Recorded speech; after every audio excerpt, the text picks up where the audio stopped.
Le président du Faso, chef de l'État, le capitaine Ibrahim Traoré a accordé ce vendredi en fin de matinée une audience aux leaders coutumiers et religieux de Bobo-Dioulasso.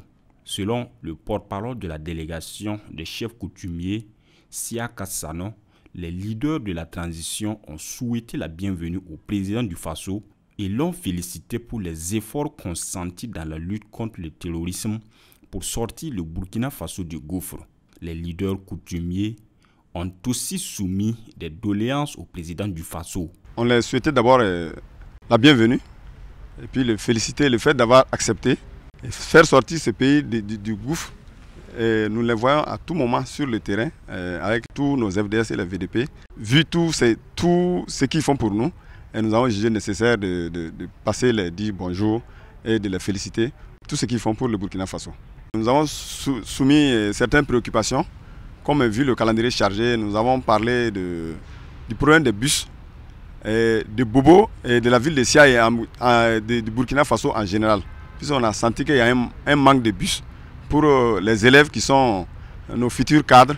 Il est très important qu'ils puissent faire des allers-retours dans la quiétude dans les écoles. Et en plus, nous avons eu à souligner à son excellent monsieur le président le problème de Solenzo.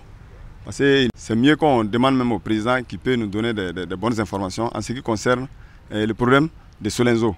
Et le troisième point, c'était le problème de Banfora. Puisqu'on a vu que le problème de Fada a été résolu.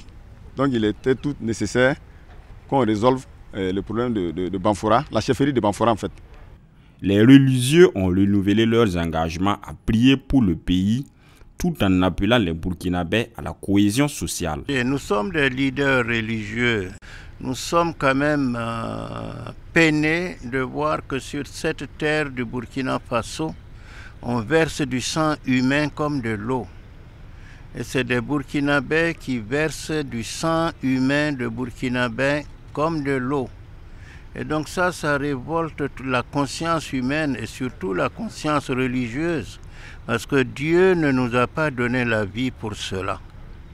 Alors donc nous avons dit que notre rôle à nous, c'est certainement de prier encore et de prier davantage pour que Dieu convertisse le cœur des Burkinabés pour qu'ils s'acceptent mieux les uns les autres. Parce que cette guerre qui nous est imposée, il faut que nous comprenions que c'est d'autres qui sont intéressés par cette guerre, qui nous l'imposent et qui investissent de l'argent, de l'équipement et des armements pour la cultiver et même la pérenniser. Donc nous avons le devoir d'alerter nos fidèles et l'opinion nationale pour dire que ça ne peut pas continuer qu'on verse du sang humain comme de l'eau. Mais il nous appartient à nous, Burkinabés aussi, de nous ressaisir et de ne pas accepter de donner notre participation à n'importe quel projet qui nuit à notre pays.